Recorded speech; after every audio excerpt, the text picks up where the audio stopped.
Good evening, everyone, and welcome to our education meeting. I'm going to turn it over to Mr. Copeland. Thank you, Dr. Goodall. Good evening.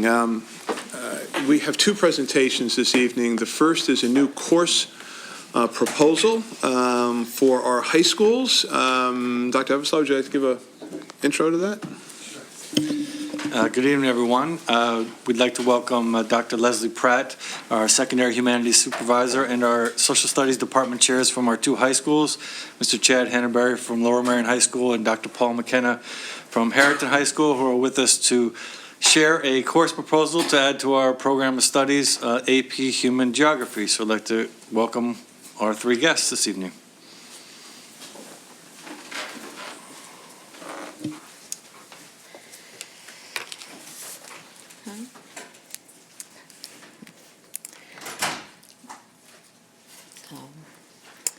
In the Lower Merion School District, students are offered a rich array of students within their social studies experiences. Students enter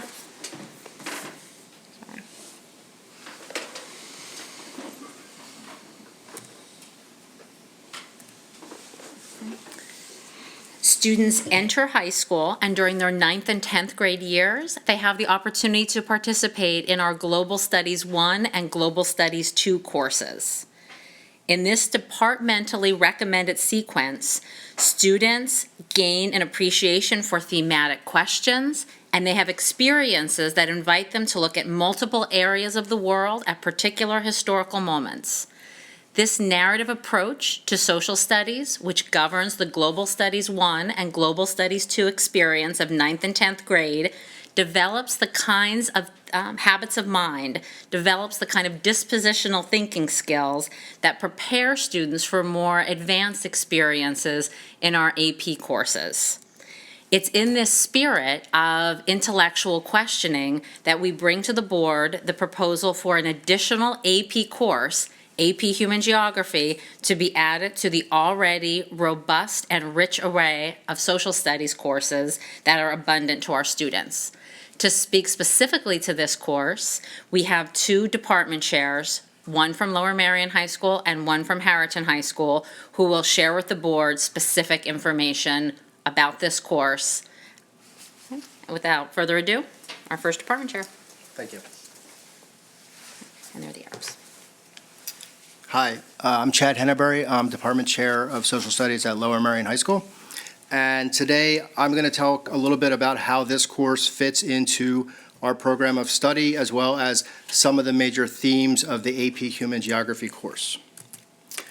One of the major course goals is to increase and advance global awareness. Students are going to build upon what that they've already been doing in the 9th and 10th grade Global Studies 2 courses. And the Global Studies 2 course was just brought out 4 years now. And so it looks at comparative cultures through time, specifically through a historical lens.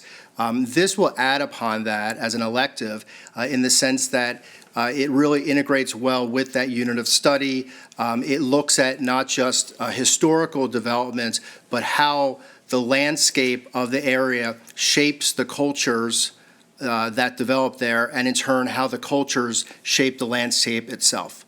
So a little bit about College Board's AP Human Geography.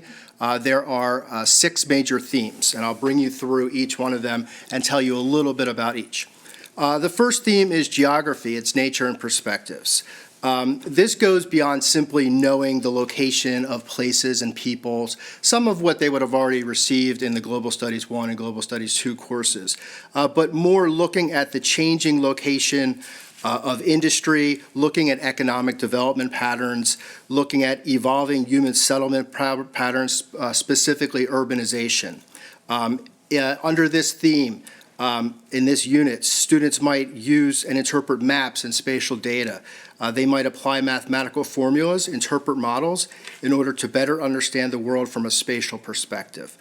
So, for example, students would examine topics dealing with population growth, agricultural, industrial practices, rapid urbanization. Population and migration.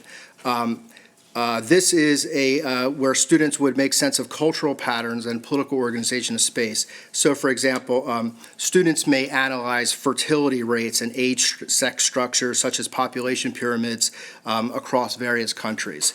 You might have students looking at analysis of refugee flows, immigration patterns, internal immigration, to make sense of how societies develop and what stresses are on societies. Political organization of space, or cultural patterns and process. I'm sorry, I'm kind of skipping around, but political organization of space. For example, how do political structures develop within societies? This might look at the relationship between countries, the rise of nation states, the influence of colonialism and imperialism, the rise of supranational organizations such as NAFTA and NATO. NATO will be explored under this unit. Agricultural, land use, rural and urban. We'll look at settlement problem patterns, landscapes typical of major agricultural types. Students will learn about land survey systems, environmental conditions, sustainability issues, global food supply issues, and finally, industrialization and economic development. Students will look at how communities, countries, regions confront new patterns of economic inequality that are linked to the geographies of interdependence now in our global world. Relevant topics will look at things like the global financial crisis, the shift in manufacturing to newly industrialized countries, as well as the roles of women in the labor force. So I think it's really quite a good course that covers a lot of topics that are outside of our traditional curriculum. So I think it's going to be a very popular elective for that reason. Thank you.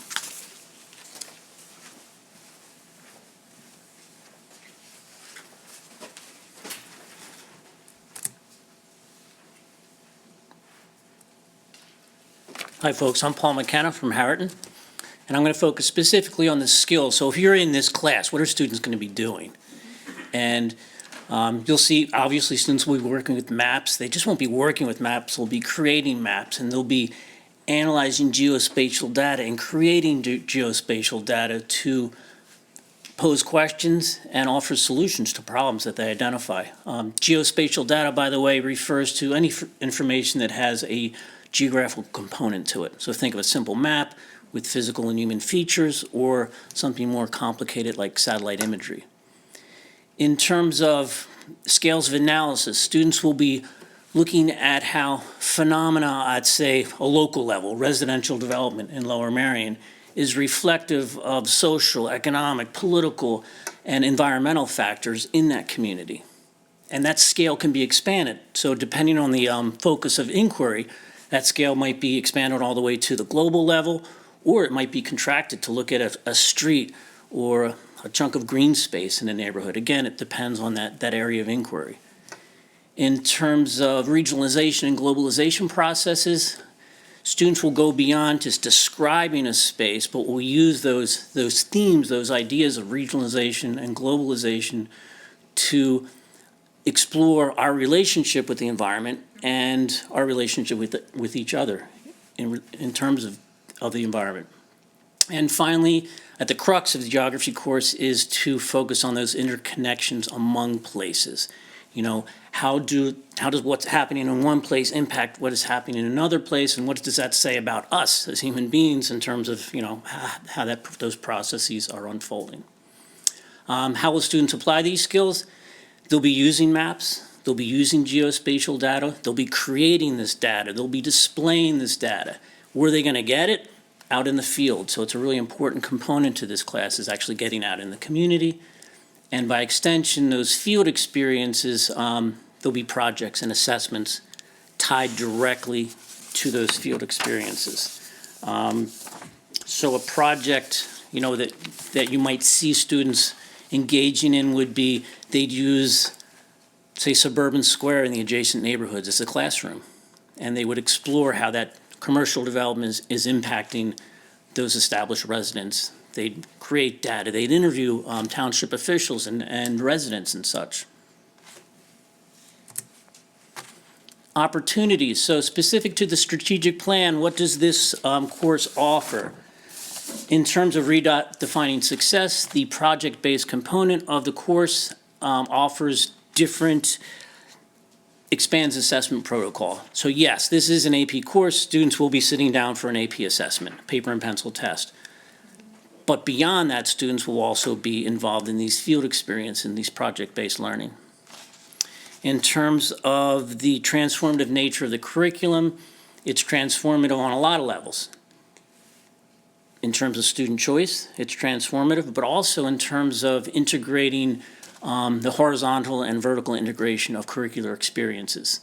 Horizontally, Chad already spoke to, actually vertically Chad spoke to in terms of its connection with Global 2, the thematic approach, the focus on geography and things like that tie really nicely to the global curriculum. And in terms of horizontal integration, students are going to be challenged to apply different habits of mind. So those left brain analytical kids are going to be manipulating data, but once they have that data, they're going to have to tap into those right brain sensibilities and look at, okay, what does this all mean to us as human beings in terms of our relationship with the environment? In terms of student-driven schools, again, providing student choice is an important component of the course.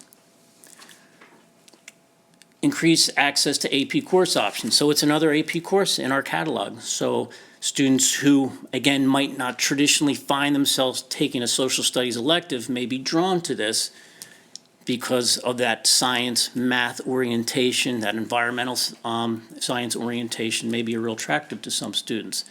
And once we get them in there, we can flush out that humanities portion of their brain as well and get them to think a little differently about their relationship to the planet and to each other.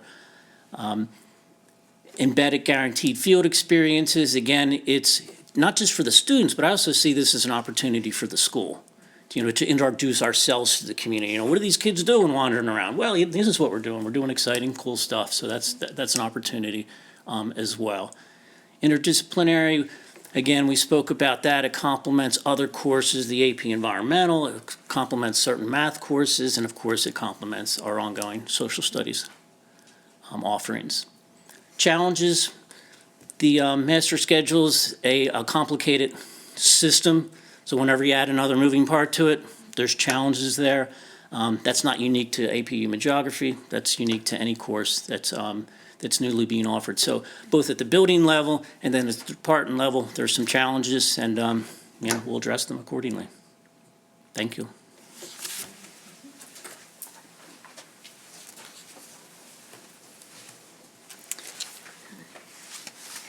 And so now our work is to think about how we bring this to life. What is our process for ensuring that this new course can be available to our students in the Lower Merion School District in a way that is as timely as humanly possible?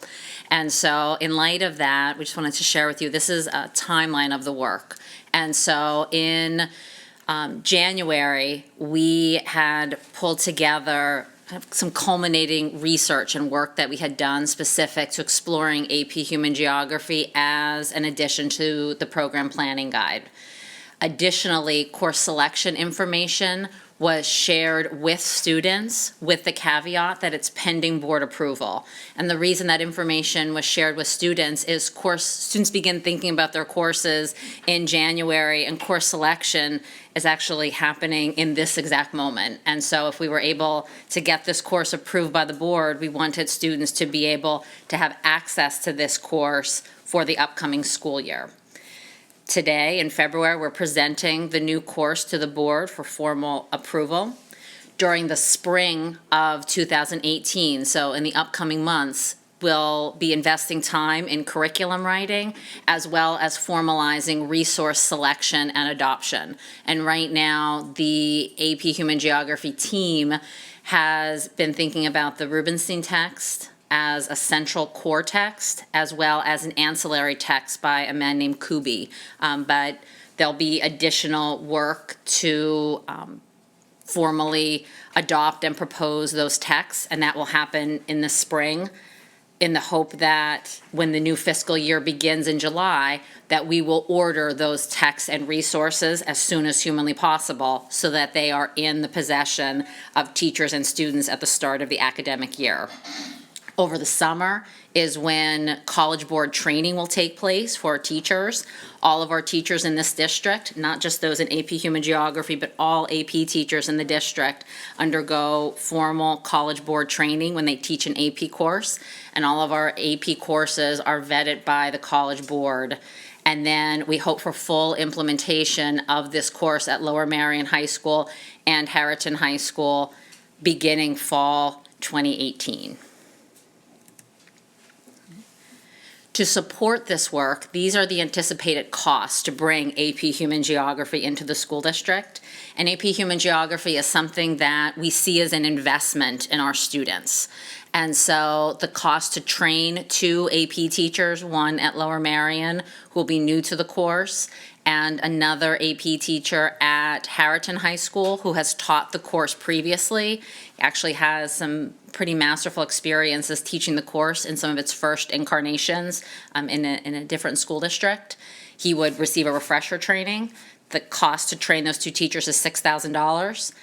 We've allotted $4,000 for summer curriculum work, so summer and springtime curriculum work, which involves screening texts, screening resources, mapping out the formal and shared course syllabi, thinking about common assessments so that we're able to meaningfully provide instruction through backwards design. So you make the assessment first, and then you think, how do we plan backwards to ensure that students have the fullest, richest, most robust experiences? The cost of textbooks, and you'll notice this cost has a range. So between 80 and 120, both textbooks, that's the Rubenstein book, to which I referred earlier, and 80 to 100 lab resources, that's the Kubi textbook to which I referred, are included in this budget proposal. There's a range because we do not know the exact enrollment numbers yet at either of the schools. We also have allotted money for professional materials for teachers. A course like AP Human Geography, because it has the potential to invite people to think differently and to explore some of our resources locally, this is an invitation for us to think about what other resources we might need. The idea of making sure we have the most up-to-date maps, making sure if there is a resource that we need to help students understand the curricular materials in front of them, that they have access to that resource. And then the final item is something that is beautifully aligned to the strategic plan and something the team is especially excited about. The idea of guaranteed support for field experiences. So often when students will take a field trip or engage in a field experience in a school district, sometimes there is a cost associated with it. And sometimes it's nominal. Sometimes it's $3 for the bus, or it is $15 to subsidize the cost for a play ticket. But because we want these field experiences, which still have yet to be designed, to be an integral and integrated part of the course, we are embedding the cost to support those field experiences at both schools in the budget for the course proposal. So in light of this information, we are asking the board to support the adoption of AP Human Geography as an additional course option for 11th and 12th grade students in the Lower Merion School District. Thank you. As I said at the CCOB meeting, this is not your mom and dad's maps and globes. This is, we talk about an integrated program all the time, or an interdisciplinary program. We really think that this one exemplifies that. I want to just publicly thank the team for, they went on a number of visits to other schools, systems, and took a look. And I appreciate the coming tonight. We said, well, we don't know if you both need to come. They both wanted to come. We thank you guys for showing up. I think that this provides some exciting opportunities. After having taken Global 1 and Global 2, you'll see kids going, oh, well, that's like when such and such happened, and, it begins to bring it together in different kinds of ways. So I think this has a lot of structure, but I also think it relates directly to our strategic plan, and that's a good thing. Thank you very much for the presentation. We really appreciate it. I know we've done the entire presentation at CCOB, so I just want to open it up to board members, especially board members who weren't at that presentation. Obviously, anybody can ask a question, but I thought that those of you who weren't at the presentation might have any questions. if only this had been at Lower Merion when I went to Lower Merion. So it's definitely very cool. And I think it's great that you've tried to build in the field experience component, because this is obviously something that has many applications locally and in the city. Is there any plan to kind of reach out to some organizations in advance to try to, I could see a partnership being set up with the class on an ongoing basis, perhaps with several different organizations. So that's just one suggestion. So it's not as maybe ad hoc every time. And there is a lot of, well, as you know, mapping and other things going on in Lower Merion, but also in the city that I think could expose the student to some really interesting things. So anyway, I don't know if you thought about that. So we have thought about potential partnerships, and that's one of the pieces that, it's one of the conversations will happen during curriculum writing. So there's many potential partnerships in the community, and that's one of the things we'll invest in. Okay, great, thanks. You're welcome. Thanks for the, sounds like a very interesting course. I was looking on the College Board site where they have a pretty extensive section devoted to the Human Geography AP course. I was wondering if you can comment just a little bit, to what extent are we bound, or do you follow the AP guidelines from the College Board, or how do you, how does that work in terms of meeting the qualifications for the AP under the College Board and having freedom to do a little bit extra or different? So when a new course is adopted by a school, that course syllabus is presented to College Board. And I think the idea of enabling constraints works very well to try to understand where you have freedom and where you have flexibility. So there are a set of non-negotiable constraints that the College Board articulates for any course that will receive the mark of AP College Board credit. The glorious thing that College Board has done relatively recently, within the last decade, is the shift to a more thematic approach in their social studies offerings. And so those major themes that Mr. Henneberry discussed, they provide the cornerstone of the constraints. Like, these are the major topics and the questions that need to be addressed in the course of this course. But teachers simultaneously have a great deal of freedom, especially based on individual region and community need, to craft a course that will match the needs of the community as long as it aligns to those constraining expectations of reaching and discussing the topics that Mr. Henneberry outlined. Thank you. You're welcome.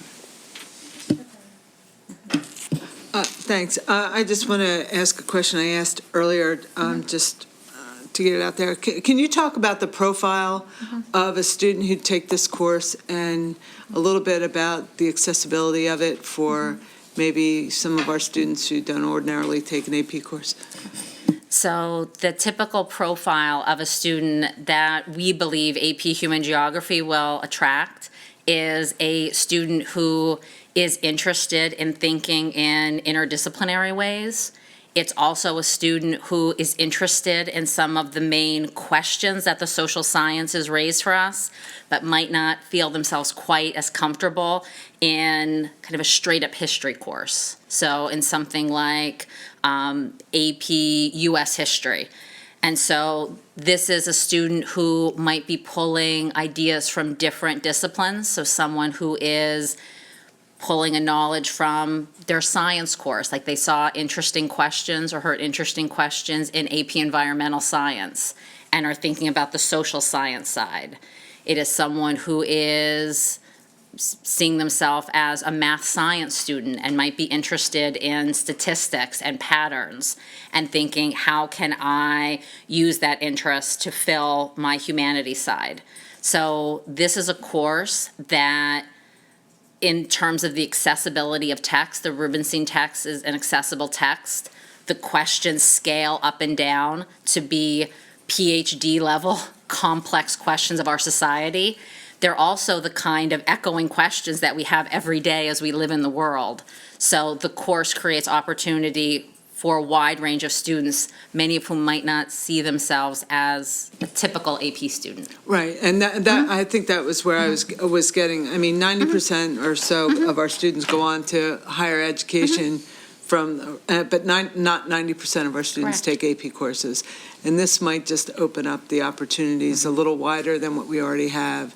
So in that regard, I think it's a real positive. Thank you.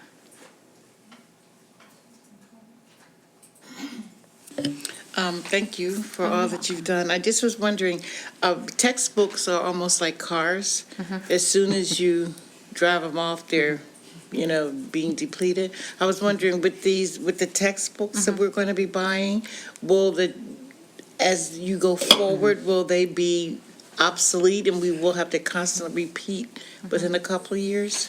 So there is a textbook replenishment cycle so that we can systematically look at both our courses as well as our textbooks.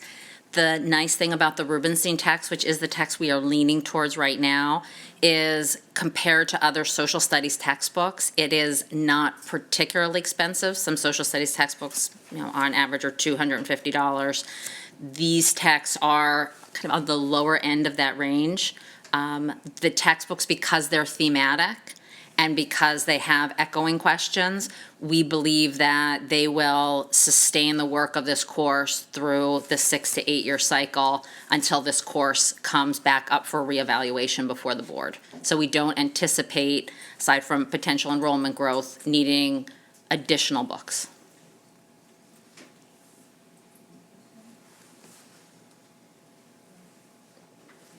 Okay, well, again, thank you very much for all of your work on this. I'm really excited about it, so we really appreciate it and look forward to hearing your feedback on how the students are doing.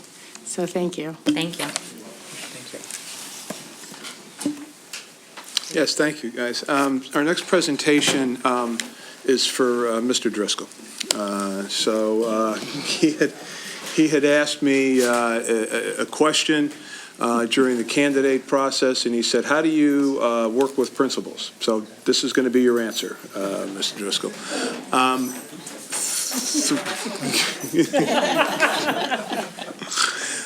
So as one part of the process in working with schools, for a number of years, I've asked principals to put together a superintendent's report.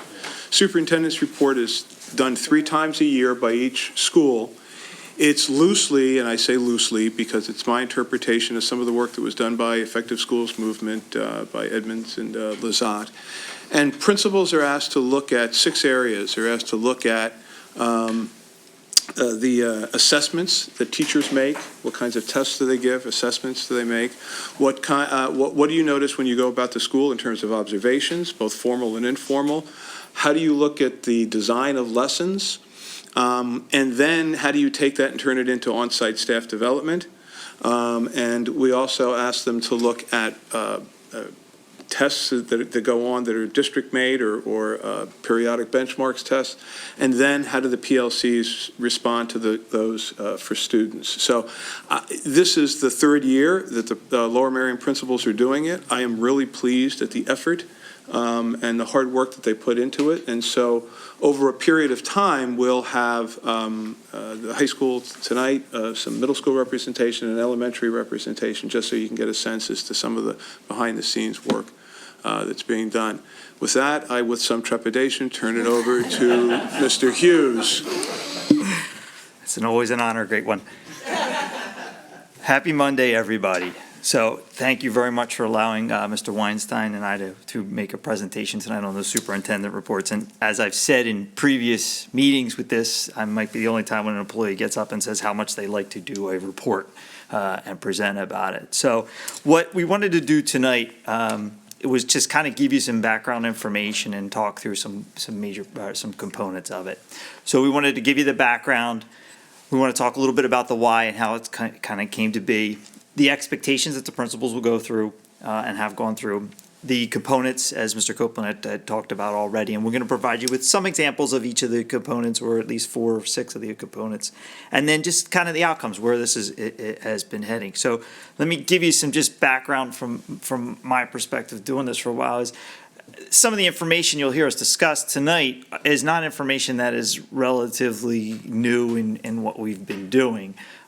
For many years, assistant principals and principals collect information, they collect materials, they collect evidence, and that information or those supports, they could be for a variety of reasons. They could be for you're involved in a staff evaluation and you're looking for information for assisting the staff member in goal setting. They could be data reports for different programs. They can be information you're looking to implement a new program or to plan something for the future. They could be based on reflections of student achievement or quarterly assessments on what you're looking at. They can be from just observations that you've seen or something that you want to highlight in the building or from a department or from a particular class. So all of those things, it's information that's been collected, but there really hasn't been any type of systemic kind of review of the collection. Hasn't been a lot of sharing between principals or sharing between departments. There really hasn't been like an implementation process from some of the information, or even an action plan coming out of some of the information on a more systemic type of viewpoint. So that's kind of the background that we were working under for a while before we started to put this into play with that and some of the information. So I'm going to ask Mr. Weinstein to come up and talk a little bit about the why and where we are from here. Good evening, everybody. The image that you see there with the why, how, and the what comes from, it's The Golden Circle, Starting with the Why by Simon Sinek, a book that we've read over the summer as an administrative team that resonated with a whole lot of us, including me, of starting and communicating from the inside out. So why are we doing the superintendent report? To reinforce and clarify what is valued. And as Mr. Hughes referenced, in managing 10 different schools in a school system, it reinforces what's important as a district value across all buildings, especially at different levels. So we have 6 elementary, 2 middle, and 2 high school. How do we make sure we're calibrated and evaluating the same things? It identifies areas of need within the building, within buildings. Also allows for a process of self-assessment as we gather that information to present, which we'll share more soon. How do we speak through that knowledge? What is our awareness and knowledge in those 6 components that we'll share with you? To give a more comprehensive view of the instructional leadership in our school. And what I appreciate this in doing the report, as Sean said, you don't typically get excited about doing a report necessarily, but what it allows us to do is there's no shortage of things to do in leading schools. There's work to be done all the time, and unless you're intentional about that work, you can lose focus of being instructional leaders in your building as an administrative role. So what this kind of keeps us accountable to is that instructional leadership of the school, and doing this over multiple buildings at different levels. It's a great way to check in and make sure that we're valuing the right things and keeping a pulse on that. To provide transparency that is both informative and expected, one of the things that I also appreciate about the superintendent report is presenting to our staff. This is something that is valued not just in our building but throughout the district. It's something that we value greatly, and it allows us to share that in a systematic way, as well as share with staff what's expected of them in those areas. And along with the report, we have a meeting with both the superintendent and assistant superintendent, and we have the opportunity to select artifacts that are representative or symbolic of the 6 components that we're going to share about. It allows for engagement, critical dialogue, and feedback and input from Mr. Copeland and Dr. Everslag. And ultimately, what it will allow us to do is gather all of that information and create action plans moving forward for our buildings, for ourselves, for our staff.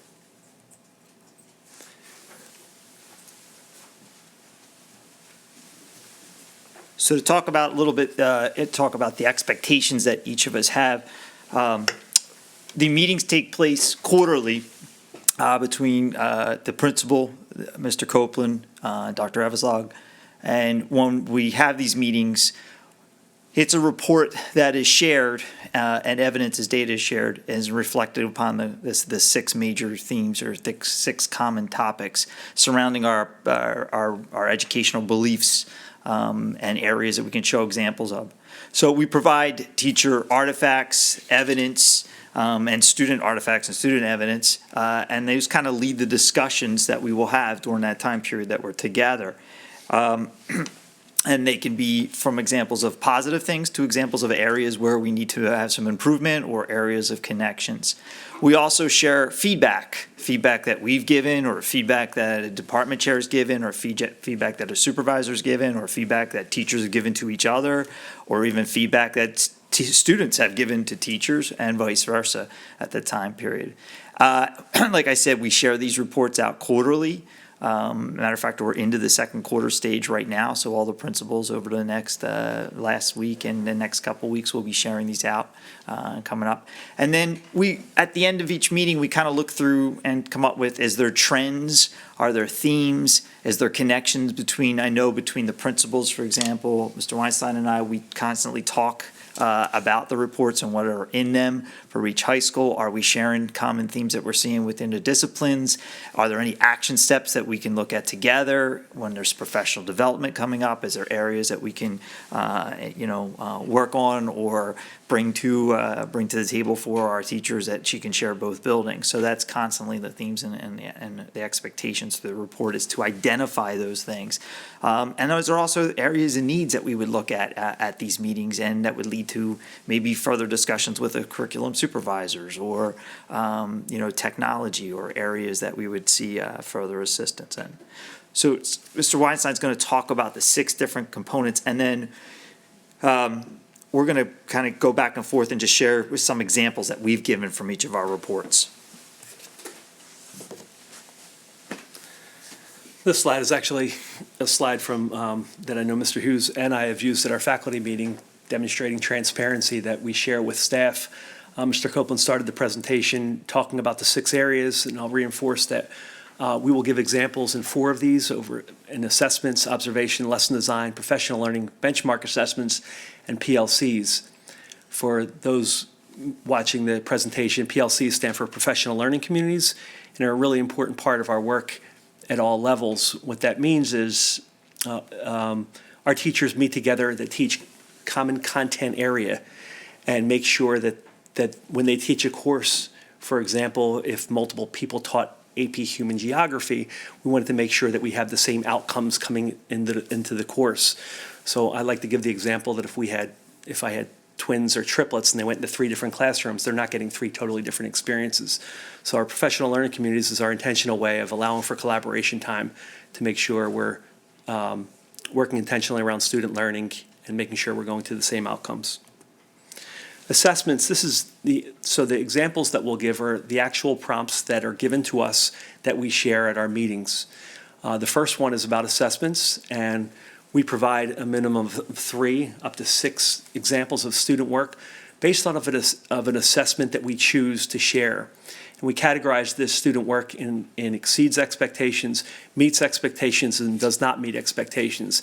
And the dialogue that we have talking through why they would be in each of the categories, we also decipher how good of an assessment it is, why it is, what feedback we may give to the teacher, and calibrate where we are with assessments in different courses. I chose 2 of them to share with you this evening.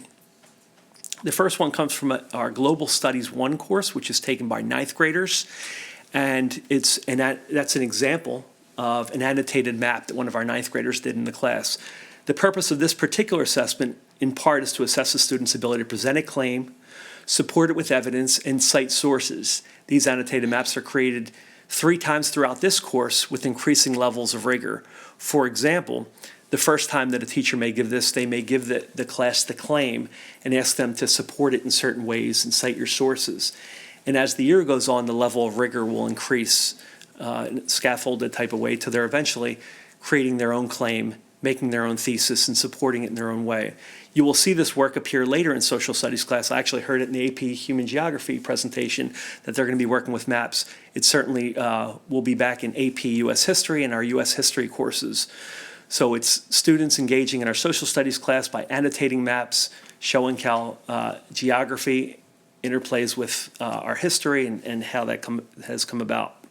The next example I want to share with you, let me start with the second slide in there, on slide 15, is about Socratic seminar. And Socratic seminar, the Socratic method is a way of teaching students to basically enabling them to think for themselves. In reading the second paragraph of the benefits of Socratic seminar, participants in a Socratic seminar respond to one another with respect by carefully listening instead of interrupting.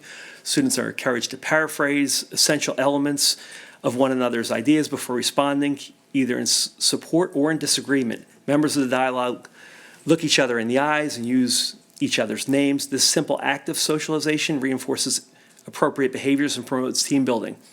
I want to pose on that simple act of socialization. There's a couple things I really like about Socratic seminar and why I chose to share the example I shared. One being that a traditional style of classroom discussion that you may see frequently is kind of a ping pong between teacher and student. Teacher speaks, asks a question, student answers it, teacher clarifies right or wrong, goes back to another student, and it's kind of back and forth with the teacher being the only conduit to the discussion. And the Socratic seminar allows students to talk to each other. And it says in here the simple act of socialization, and I will take that a step further and say it might not be that simple as we think about young people and the way they communicate nowadays and text. I think it's a really powerful example of teaching people intentionally how to interact with each other, how to disagree in a productive way, how to share and think for yourselves and share your opinion. The example that I shared with you is from our English 1 class, another 9th grade example. And there were 2 parts to this particular assessment. The first one happens before the Socratic seminar takes place in class. Students are asked to prepare in a way of coming up with 4 questions that'll spark the conversation, one being an open-ended question, another current event topic that connects the text that they're working in to the real world, a universal theme that appears in the text, as well as literary analysis of how the author chooses to their literary devices to characterize the text in different ways. The second component is actually assessing the actual Socratic seminar. And one of the things that I enjoyed that I like speaking to about this assessment is, as you may imagine, there's certain students that are really willing to speak in class and do that quite frequently, and in some cases speak disproportionately to the rest of the class. And part of this is we know some students are introverted, and it doesn't mean they don't know as much or are as engaged, but they may interact with that discussion in a different way. So there's a note component that they actually turn something in. So there's equity in assessing that part of what a student's knowing and following in the dialogue. So those are the 2 examples that I chose to share as an assessment. Observation, we don't necessarily have examples that we're going to speak to, but as department chairs and us as an administrative team walk through classrooms, we look for common themes and things that inform us on what our professional learning goals and plan will be moving forward.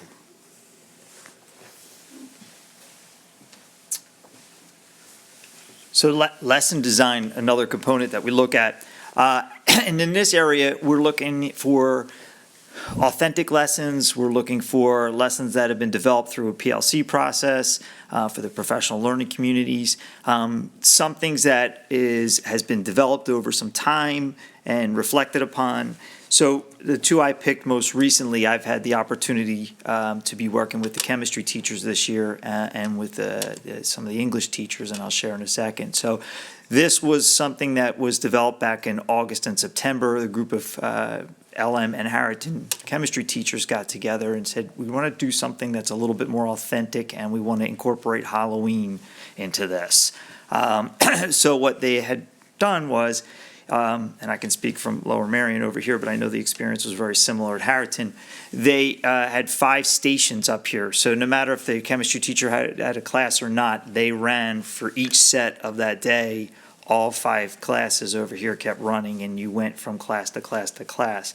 And each class had an experiment that was developed based on to test a hypothesis. So in this particular instance here, was making a pumpkins explode from the inside to keep all of the parts of it intact and still have some type of experience of it removing the pieces that you carved out. In another room you went into and they made fog. In another room that you went into, they actually took gummy worms and made them dance in some type of liquid that I still don't know what was. In another room, they developed through actually creating a pumpkin from to keep its lid on. It was called the puking pumpkin. And the development on each of these, and these are some pictures of what they looked like, was to be able to use different chemicals and different statements. So the students came in, they would make a hypothesis or a guess based on their previous knowledge of the information, and then working through experiments, they would then have a discussion and talk about it. I actually observed and went through this. I know they did this 4 or 5 times throughout the day. I think I attended 4 of them because I had so much fun with it, and watched them develop. It was one of the most exciting lessons that I saw from kids. They were videotaping it through their phones, sharing it and the experiences. And after each experiment, there was a discussion that would take place based on what they observed and related to chemicals, research, reactions. And it was a neat way of making a real authentic experience and some of the information they've been learning through September and October. Another lesson design example, this was from the English department. This is from our AP English teachers, and they were working on rhetorical analysis. And one of the things, they had broken up into groups of 2 different classes to take a look at some of Dr. Seuss's work, and they developed a rhetorical analysis of the rhetorical elements, and they put together an actual booklet written by our kids explaining all of the writings from several different works. It was then analyzed by other classes and other students, and there was a share-out reflection during the lunch and learn time that was pretty much 100% attended by students. So something else that had just kind of stuck out, and I thought it was quite interesting at that time.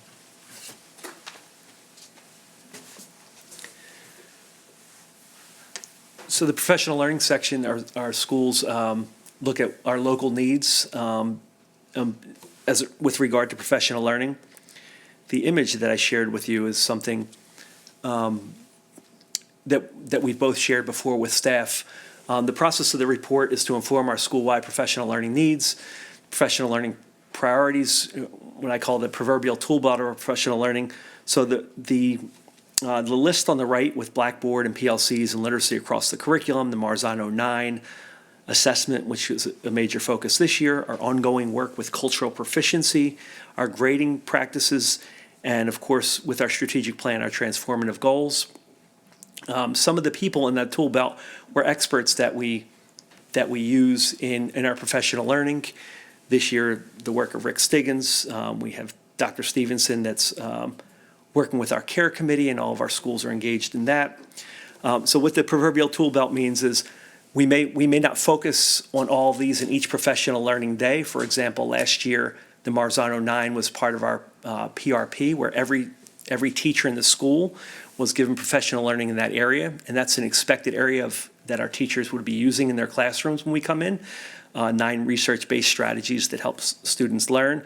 So while this year that might not be the focus of the professional learning, a lot of times you'll see it in some school districts, certainly not ours, where there'll be a professional learning opportunity as kind of a flyby that somebody talks about it and it's gone, you don't remember what happened. And we try to be really intentional about keeping those things that are district priorities in front of us, like reading across the curriculum and the Marzano 9 strategies, being really intentional about assessment design and improving in the area of assessment. So while each school has the same priorities, individual schools might need improvement in certain areas. Referencing one of the components in the superintendent report, as we do our observations and see areas where we may need more improvement, that may guide the professional learning in an individual school that we would discuss in the superintendent report that would inform us.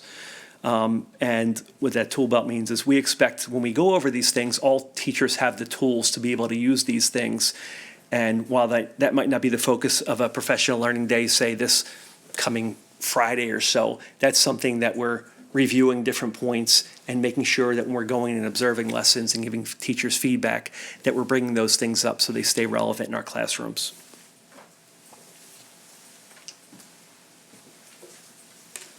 The fifth area that we talk about is our benchmark assessments.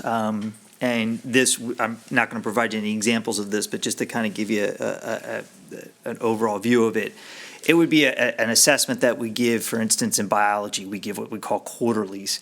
So after 7 or 8 weeks of teaching, we give a quarterly assessment to see where the students are. And what you would bring to the table for this part of the report is if you gave the quarterly, where were the students, how did they do, what was their overall performance? For the students that mastered it, what's the next steps for them? For the students that maybe not have mastered that particular 8 weeks, what would you be doing for those students, or their interventions or supports, or how are you breaking down all of the data? So you would have a discussion then on, in this case, the biology quarterly, to say this is where our students are at this 8 weeks, this is what's going to happen for the next 8 weeks for them, and then we'll give them another assessment to see where they are. The last of the components is the professional learning communities. As Mr. Weinstein already spoke a little bit about what we call the PLCs. And in high school, you can be in several professional collaborations. For instance, if you're a 9th grade teacher and a 10th grade teacher, you will sit on interdisciplinary teams. So that's a professional learning team of teachers that roughly have, most of the time, the same kids, same students, and you're having conversations about instruction, you're having conversations about how the students are doing, you're having conversations about what you could do if it works in one class, what would work in another class for this individual student.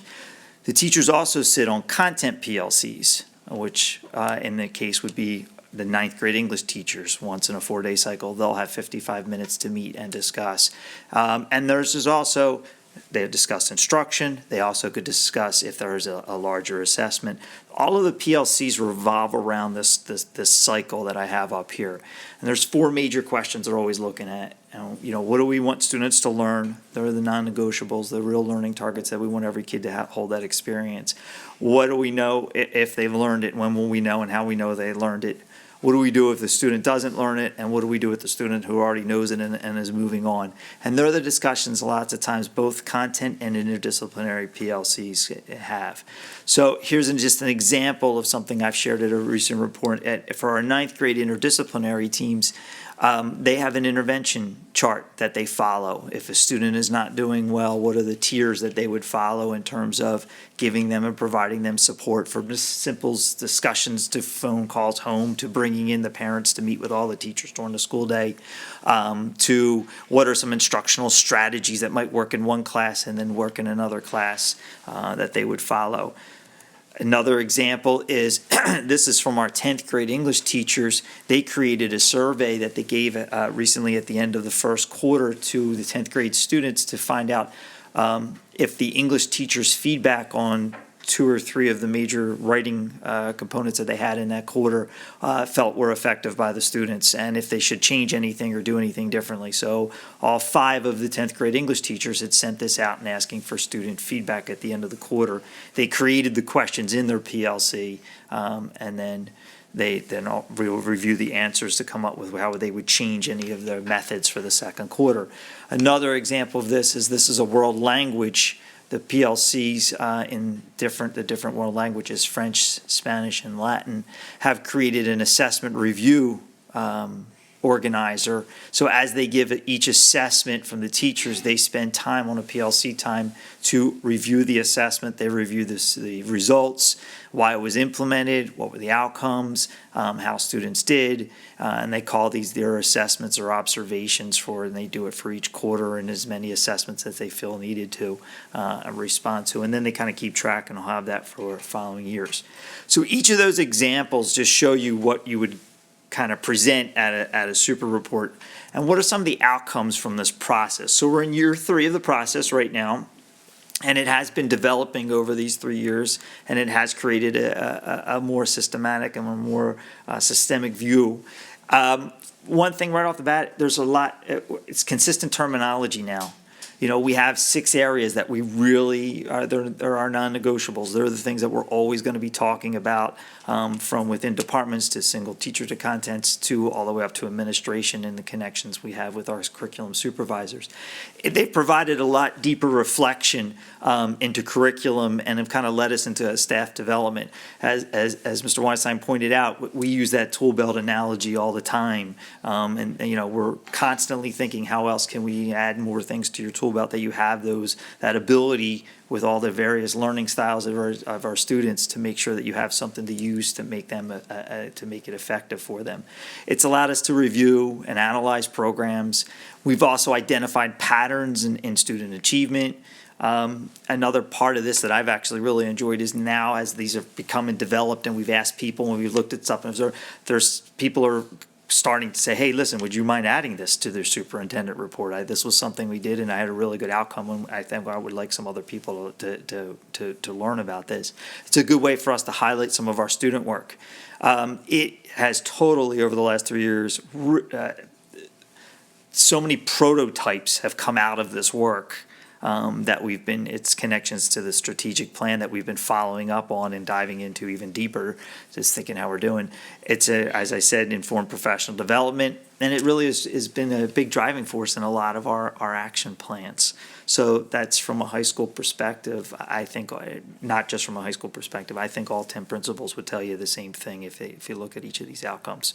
There's been a lot of conversation, and like I said, Mr. Weinstein and I were constantly, when we begin these reports to the end of reports, there's a lot of connections between the schools with them. So, questions or comments, and thank you.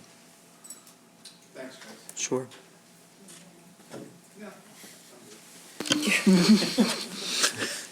That's unusual. Okay, all right. So, well, Mr. Weinstein will be glad to take any questions you have. first of all, thank you, He's Mr. back. Hughes and Mr. Weinstein. Again, this is a great presentation. I know you recently gave the presentation in front of the curriculum committee of the board, and this was an opportunity for the full board to hear it. It's actually really exciting to hear about this. This is, the kind of information that, it's really exciting for us to hear. It sounds like you're doing really wonderful work with these reports. So I'll open it up now to questions or comments from the committee, from the board.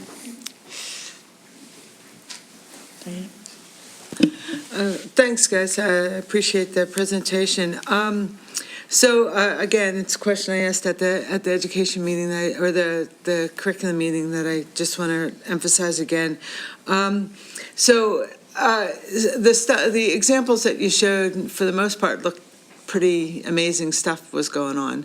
And I just wanted to ask, when you do your superintendent's report, are you only sharing the exciting, wonderful things going on? Or are you talking about places where things are struggling and looking for feedback on that as well? No, actually, that's a big part of the reports, are presenting things in areas where we see a need. So, it could be from student work that we've identified a particular assessment that needs to be maybe brought to someone's attention, or an area that we feel like that we need to make a better connection with maybe the curriculum supervisors to look into.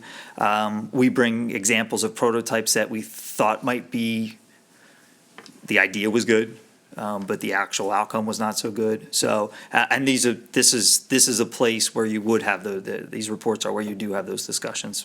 Right, so it's just not going and, tooting your own horn and saying, aren't we wonderful? It's really, the idea is to, I know you say that anyway, but but the idea is to improve instruction and to, Yes. you got to make mistakes. If you don't make mistakes, you don't move forward. To be Correct. sure, there's a level of compliance.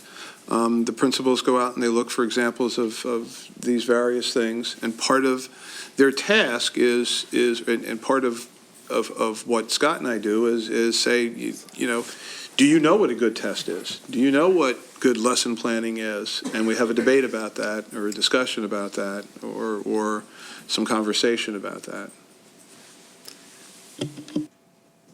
A lot of times we'll present if a teacher takes risks of something that we find is unique, and it may not have came off real well, but the idea was interesting. We had a teacher that did gamification of his class, thinking of badges, and went through it and took a lot of data and compared student learning one year to a previous year and made adjustments in the next year. So sometimes it's not everything that runs perfect, but we'll try to present things that are unique and different that we want to have dialogue about. And sometimes often we get really good feedback in that area, bring back to school.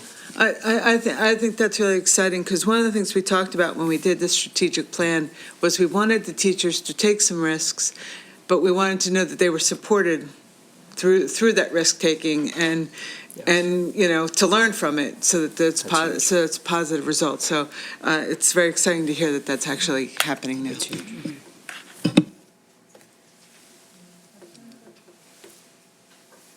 Thank you for the presentation.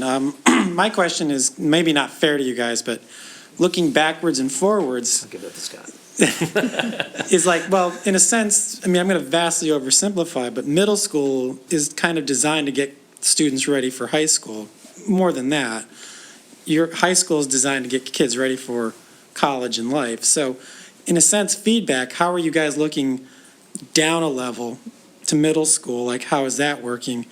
And then up a level, how are our college kids coming out saying things worked here at high school or they didn't work for me at high school? So it's kind of not fair, because I'm just asking you to look up and down, both directions of how things are working. Well, one of the things that we do is and I'll probably do it in the spring this year, is I ask alumni to come back and talk about what they're doing now and what we could have done better. One of the things that came out of that recently was the beginnings of a writing center and an improvement in the way we do research, because the kids were feeling that they were not where they wanted to be. I think that is it once a month you do the articulation meetings? Yes. So you do the secondary articulation meetings together. You want to talk about the articulation meetings? Sure. Well, first, when Mr. Copeland and I are in the meetings, we do get the perspective of all 10 buildings. We do also hear those themes across the buildings. But we have curriculum articulation meetings with our curriculum supervisors and our building principals at both high school, middle school, and elementary school. And there we make sure our principals and supervisors are on the same page with upcoming curricular issues or curricular gaps. And we also share the perspectives of challenges vertically. So we have that venue to have those conversations. Additionally, I would add, there's certain times, we recently invited middle school teachers, 8th grade teachers to the high school to sit in high school classes to collaborate with our 9th grade teachers. I know those same opportunities existed when I was between elementary and middle school, where, especially in the school visits, when they'll take the 5th graders to the middle school to visit for the day, we'll carve out an opportunity that our 6th grade teachers can meet with our 5th grade teachers. And when they're doing that vertical articulation, not just within schools, which is easier to plan, but even between levels. And there's opportunities where we do those things. I just want to add too, when we're talking about the student's perspective, I know Mr. Copeland does that, where he brings back the alumni, and I've sat through that, and it's been fantastic. We also do focus groups for graduating seniors, and we do a little bit, we do some surveys at different levels to get feedback on their experience from freshman year. What would you like to see change if you could start out, that's actually when we opened up the new building, one of the first things we looked at from senior feedback was to have the collaborative spaces. Areas where they can meet as groups, as teams, to work on assignments together. So we're constantly asking for that type of feedback by the time, at different levels, different stages. One last quick question. I'm just curious, has this process, are you seeing any trends in terms of how the students are doing in this age of technology and increased anxiety and kind of mental health, I think, and we all worry about that. Are you seeing any trends over the last few, Scott, I know you're newer, but is any of that coming through this process? Like, are students engaging differently or reacting to the curriculum differently? I'm just curious. It's interesting. I mean, yes, I've seen over the years, yes, the stress levels higher and all those things. I recently had a meeting I have a principals advisory group, and we meet once a month. And we had the discussion a couple weeks ago was our last meeting. It was about midterms. And some of our teachers, one of the requests I've been having is to see if you can have a more authentic type of midterm, which does take longer and it's more project-based.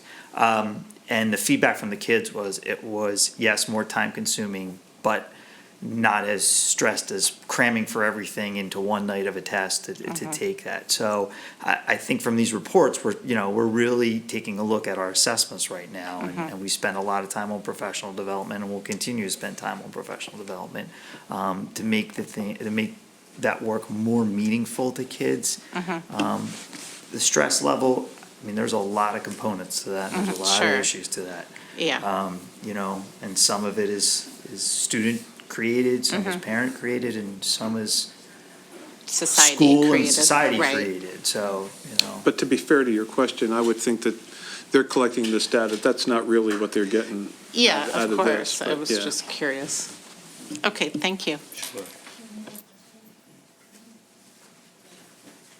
Well, thank you again for the presentation. We really appreciate it. Did you have a question? Oh, I'm sorry. We really appreciate it. I thought I overlooked a question. So,